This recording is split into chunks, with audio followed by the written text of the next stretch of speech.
Okay, number 5 of part 4. There is, it's interesting how it just keeps popping off. If it happens again, this will be, we'll complete with number 5. So I'll speak, I'll continue speaking.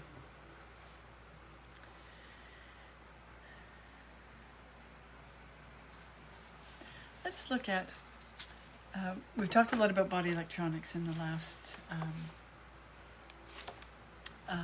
last few videos. So let's, we'll start with something. I'm going to use it's the old pink book. So it's the Holistic Health, or the Body Electronics Experience that I put together many, many years ago. And this is one of the old original self-printed, published versions. So let's look at zero ohms resistance. There, you can look on my website and read about one experience I had with that. When we are working with the mental body, we in the very advanced course, we do disciplines to take us into pattern dissolution, really. It's a deep level of healing crises, and it's a dissolution of patterns. You bring them together, like I spoke about last week in the mental body, but it is even beyond that. It's a dissolution of a particular pattern. And when you reach what is called zero ohms resistance, which is an electrical term,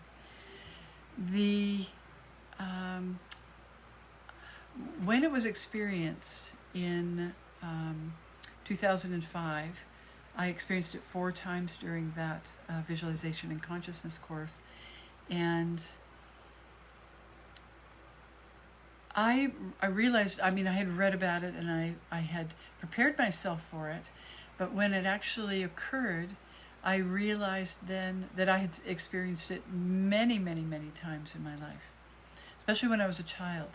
I experienced it so many times, so numerous times, I couldn't even guess at how many times I went through that. But so you can read about it. I've written about it a lot. So and in John Ray's books, Logic and Sequence, particularly book 3, The Electrification of Matter, that is an excellent book to read and further your understanding about what zero ohms resistance actually is. It happens after a great deal of inner work. So again, this isn't a process that we rush. It's a process that we just keep going. We just keep persevering and allowing with our own efforts, allowing it to proceed. So I'm just going to read something that John Ray wrote on zero ohms resistance, or something. Well, it's actually zero ohms resistance and the time-space continuum warp. To experience the time-space continuum warp, one must be capable of being cause and being effect simultaneously, while recreating the resistance to being both cause and effect, and recreating the resistance to the resistance of being both cause and effect. So that's a mouthful, and it does require some further understanding. Although I like to take very complex topics like this and make them so simple, bring them down into such simplicity that we don't get caught in the intellect by an attempt to understand something that is actually not understandable by the human brain. So it's something that we have to have a bit of a construct for, so that we know what's happening, and we know what to do and how to get ourselves there. But eventually, when we do find ourselves at that threshold of 0 ohms resistance, or the time-space continuum warp, the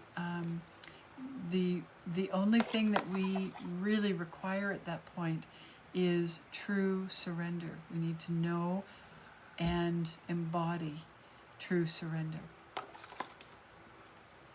You can look more. I had put the page numbers here too. So in the Logic and Sequence Book 3, you can look at page 956 for further enlightenment on that.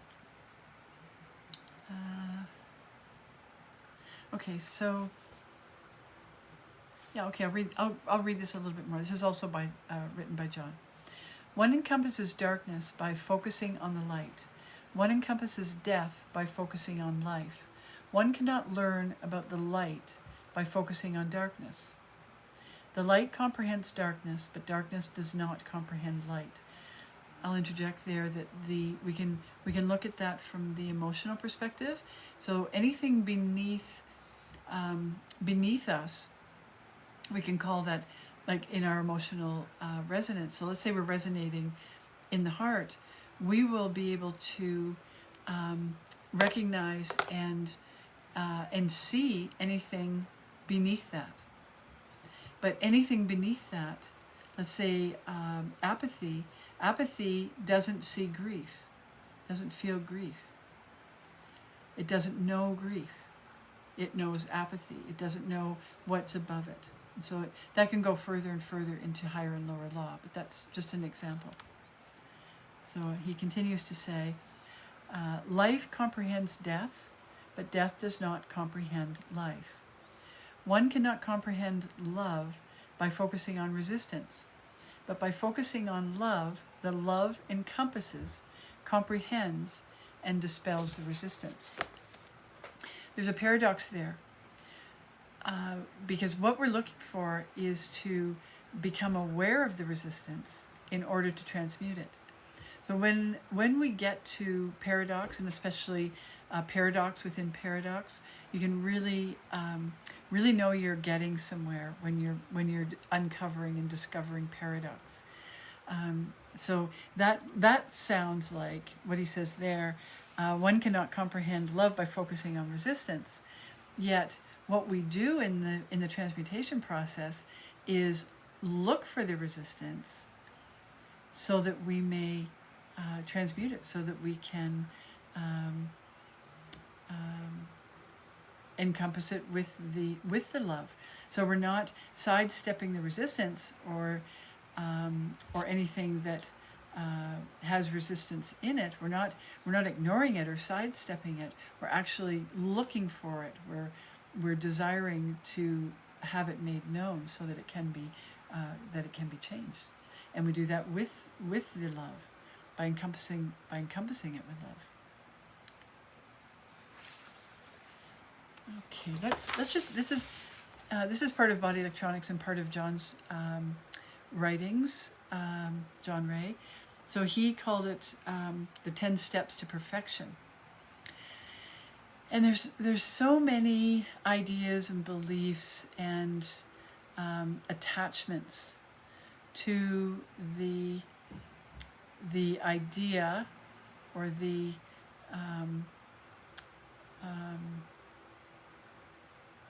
all the nonsense perhaps around that word perfection. So here we're looking at it in a spiritual way. So let's look. You'll hear, if you haven't read John's 10 Steps to Perfection, I've included them in the Body Electronics Experience book. You can find that on my website. So the first one is faith. The first step is faith, which has been described as the assurance of things hoped for, the evidence of things not seen. This could be expressed another way. Through the acquisition of knowledge, one foresees as having already happened the ever-present now. So So that's a little bit of an expanded look at that idea of faith, or that concept of faith. Like I said earlier, each of these, everything that we are, changes and is expanded as we expand our awareness. Step 2, virtue. The second step to perfection is to appropriately apply the laws of love, light, and perfection, carefully moving from one appropriate application of the lower laws to higher laws. Responsibility, self-responsibility, is the obtaining of the law and then coming to the understanding of the law by maintaining through application. Step 3, knowledge. The third step to perfection is to come to the understanding of the law through application, which results in knowledge. So it's like knowledge is the understanding that we get through experience, or the application of the laws. Step 4, I'm just going through these quickly. Step 4, temperance. Understanding that there are higher and lower laws, and understanding when to apply them to oneself and to others. This is known as temperance. Wisdom dictates when one obeys a lower law or a higher law. And wisdom, of course, is the word wisdom, or the how we're applying it here would be attained through experience. Step 5, patience. The fifth step is patience. Here is where one lovingly and willingly allows the joyous antics of a free soul to move toward ultimate perfection according to the dictates of her own conscience, or I could add even consciousness, and at its own rate of speed. Each pathway is planned to be traveled according to the unique rhythm of that individual traveler. So we're the masters of our own ship. Step 6, kindness. Kindness, which simply is the exercise of the golden rule. Do unto others as you would have them do unto you. This is true as long as we can place ourselves fully into the viewpoint and understanding of the other, by which her expectations and conditions, and her level of awareness of enduring ability to the experiences of life. In other words, we can only be as kind as we know kindness. If we're applying it with temperance, then we are we have a greater awareness of what others, what it is that they want. A thought comes in Doug's lectures. He would say, he would compare that to like a little boy buying his mother a train set for Christmas, or for, as a gift. So, so you get my point. It is, it's an appropriate. So you're not giving what you would like.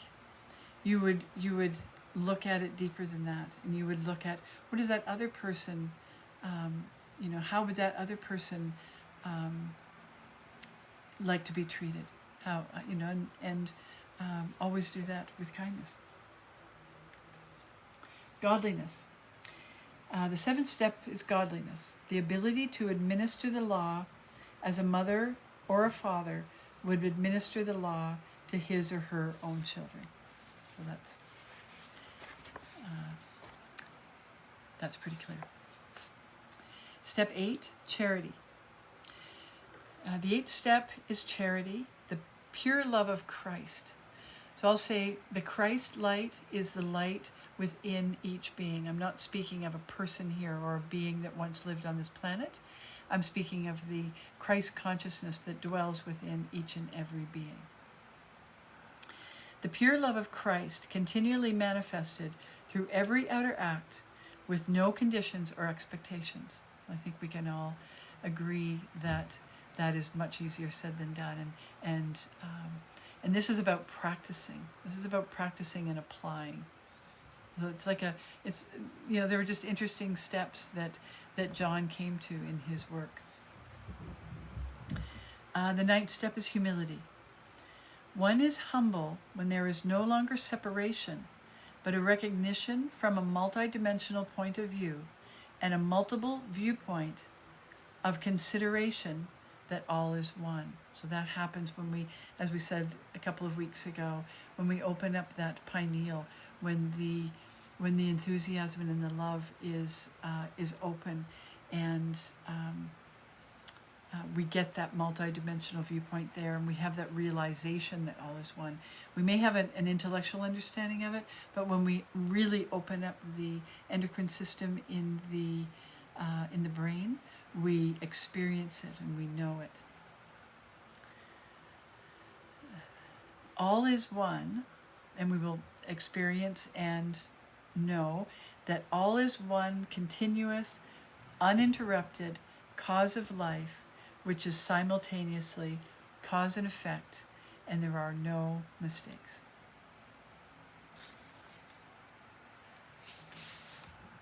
In other words, at a certain point, we recognize that everything is in perfect order, even though it may very well seem otherwise. Step 10, diligence. The 10th step to perfection is obtained after the conquest of each of the prior steps toward perfection, diligence. One cannot be truly diligent. Therefore, one cannot be truly responsible until all steps are mastered in sequence. I modify that a little bit because I saw 20 years ago and before, I would see people who were diligently applying things without allowing themselves to sort of jump into other aspects, so that the intellect had sort of taken over with these steps. And I like it to be a little more fluid than that. I can see that there is a progression, yet we can move through all of those things. I can move through all of those 10 steps in one day, and just apply greater action, greater interaction and external action with all of these steps. So don't get locked into an idea that they have to be sequentially mastered. Okay, so indicating mastery of our linear thinking capacity. Okay, so I would see that more of a balance of the two hemispheres of the brain, which happens when the mental body, when we start bringing those dualities together, and the mental body starts to not be divided in these dualistic formats, and then we start to see things more in an encompassed. We become a mastery of our hologram, oneness encompassing the appropriate simultaneous yin-yang activity in each event of life as it is served up sequentially and hologrammically as a condition demands. In other words, we have projected our thought, word, and emotion into our hologram, and we are being shown sequentially how to essentially go back through to uncreate. Responsibility, therefore, is the qualities of perfection appropriately applied individually and collectively as we love, as we communicate, and create while we dance the dance of life. That is a beautiful space there to complete this introductory spiritual. So I'll remind you again, the website is thegnosticway.ca, or you can also get there by wholehealthcenter.com. Lots to read there. There's lots of ways that you can come into greater understanding, so that that we do have a little bit of a roadmap, a little bit of a guide. So in terms of guides, that's a great thing. I wanted something else too. So I'll talk a little bit about guides. So essentially, this process of the Gnostic Way is becoming independent, becoming more and more and more aware of our independence. We already are independent, yet we've forgotten that independence. So we're going back into our own full independence, which includes interconnectedness. So once we become an independent, when we have that recognition, that realization, that embodiment, then the interconnectedness is a natural process. One thing I said earlier that I wanted to address is self-medicating within this work. So it's very important that we clear our field and our bodies of the effects of self-medication, drugs and alcohol, self-medicating drugs and alcohol, if we're going to do this work. Someone asked me this week, how long do you ask for people to do that and prepare in the nutritional program, the nutritional protocol, not program. It's a protocol that's given so that one can revitalize the system and be ready for the rigorous task of transmutation. So the answer to that is I say a minimum of 6 weeks, and it used to be longer, yet I think we're just at such an important point in human consciousness, in this process that we are all in right now. I think it's really important that we come together. So I'm saying a 6-week, so that we work toward that. And if you have any questions on that, feel free to address that on the Gnostic Way group page on Facebook, or send me an email. I feel that's a good completion. Let's take just a few moments here to just really connect and just be silent together. Feet flat on the floor, no crossing. And we'll just take a little moment. First, I'm going to drink.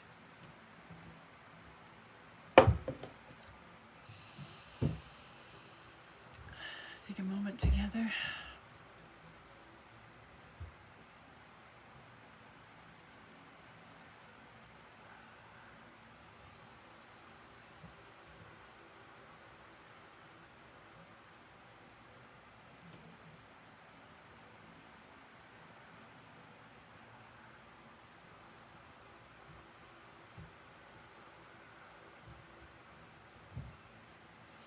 This completes the series of Holistic Health and Consciousness, the introductory 4 classes, which tonight ended up being 5 separate parts, but these are 4 classes. Thank you very much, and love.